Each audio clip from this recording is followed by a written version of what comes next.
Assalamualaikum warahmatullahi wabarakatuh. Perkenalkan, nama saya Ivan Kurnia Putra dari program studi D3 Analis Kesehatan. Di sini saya ingin mempresentasikan tentang kedudukan bahasa Indonesia sebagai bahasa nasional dan bahasa negara. Sebagai bahasa nasional, bahasa Indonesia menjadi alat pemersatu yang menyatukan kita semua. Sementara itu, sebagai bahasa negara, bahasa ini digunakan dalam pemerintahan, pendidikan, dan dokumen resmi. Jadi, bahasa Indonesia tidak hanya untuk memperkuat persatuan, tapi juga penting dalam urusan resmi negara.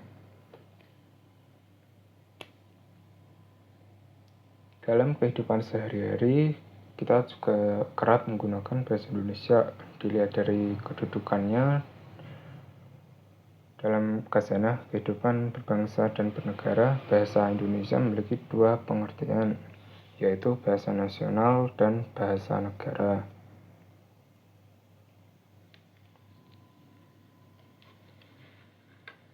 Dasar bahasa Indonesia dalam kedudukannya sebagai bahasa nasional didasarkan pada Sumpah Pemuda tanggal 28 Oktober 1928, terutama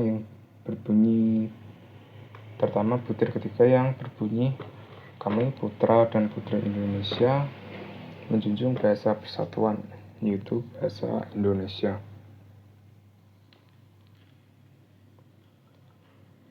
Fungsi-fungsi bahasa Indonesia sebagai bahasa nasional antara lain sebagai lambang negara, yang artinya bahwa bahasa Indonesia mencerminkan nilai-nilai sosial budaya yang mendasari rasa kebangsaan bangsa Indonesia.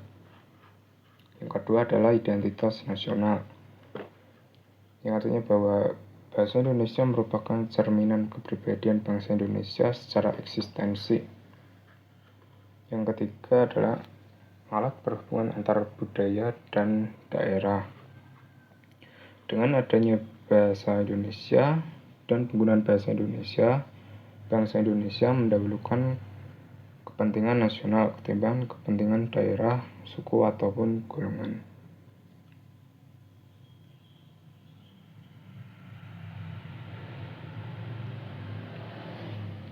Dalam kedudukan bahasa Indonesia sebagai bahasa negara didasarkan pada undang-undang dengan pasal 36 yang berbunyi, bahasa negara adalah bahasa Indonesia. Fungsi bahasa Indonesia sebagai bahasa negara antara lain untuk berbagai keperluan kenegaraan, baik secara lisan maupun tulis, untuk pidato-pidato kenegaraan, dokumen resmi negara, dan sidang-sidang yang bersifat kenegaraan. Yang kedua adalah sebagai bahasa pengantar resmi di lembaga pendidikan, yang bahasa Indonesia dalam faktor ini digunakan untuk menyampaikan informasi-informasi pengetahuan terhadap siswa ataupun mahasiswa.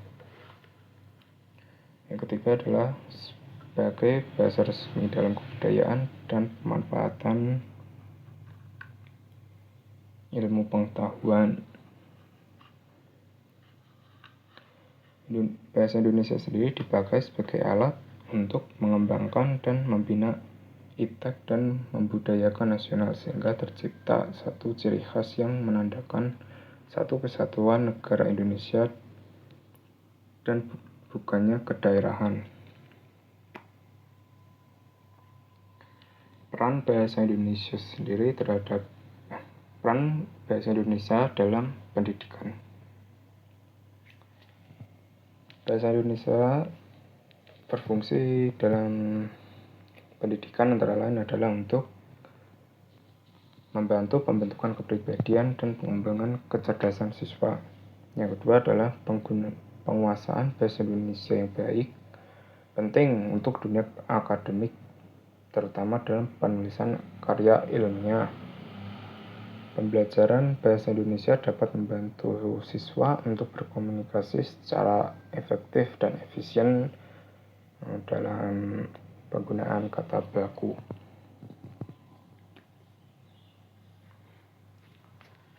Tantangan bahasa Indonesia di era modern.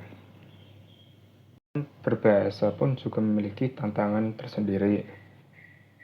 Antara lain adalah dominasi bahasa asing, yang artinya bahwa bahasa asing, terutama bahasa Inggris, semakin sering digunakan oleh masyarakat Indonesia dalam kehidupan sehari-harinya maupun dalam kehidupan sosial media. Hal itu bisa membuat bahasa Indonesia seakan terpinggirkan atau kurang digunakan. Untuk westernisasi, istilah ini merujuk pada kecenderungan masyarakat Indonesia untuk meniru budaya Barat, terutama dalam penggunaan bahasa. Banyak kata-kata atau gaya bahasa yang berasal dari bahasa Inggris atau kebaratan lainnya yang digunakan dalam percakapan sehari-hari maupun bersosial media. Munculnya bahasa gaul atau bahasa alay ini, bedanya adalah ini bisa tercipta dari luar maupun dalam. Biasanya tercipta dari komunitas-komunitas kecil di Facebook ataupun di TikTok, terutama pada istilah sebutan brain rot itu. Bahasa gaul sendiri sering digunakan oleh anak muda atau kelompok tertentu. Bahasa ini biasanya menggunakan kata-kata yang disingkat atau dibuat-buat yang bahkan tidak tahu artinya apa, yang hanya bisa dipahami oleh kelompok mereka sendiri. Dampak dari masalah tadi adalah menurunnya kualitas bahasa, kesulitan dalam berkomunikasi, dan hilangnya identitas bangsa. Dan untuk upaya untuk mengatasi hal ini adalah peningkatan kualitas pendidikan bahasa Indonesia, mengembangkan minat baca atau literasi minat baca siswa, dan memanfaatkan teknologi dengan bijak. Untuk kesimpulan, bahasa Indonesia punya peran yang sangat penting bagi negara kita. Sebagai bahasa nasional, bahasa ini membantu mempersatukan masyarakat Indonesia yang terdiri dari banyak suku dan budaya, serta menjadi simbol jati diri bangsa. Sementara itu, sebagai bahasa negara, bahasa Indonesia digunakan dalam segala urusan resmi, seperti dalam pemerintahan, pendidikan, hukum, dan perundang-undangan. Kedua peran ini saling melengkapi, menjaga persatuan bangsa, sekaligus menjalankan fungsi formal dalam kehidupan bernegara. Untuk presentasi saya kali ini cukup sampai sini. Jika ada pertanyaan yang ingin disampaikan, tulis di bawah kolom komentar. Untuk kurang lebihnya saya minta maaf sebesar-besarnya. Saya Ivan Kurnia Putra, pamit undur diri. Wassalamualaikum warahmatullahi wabarakatuh.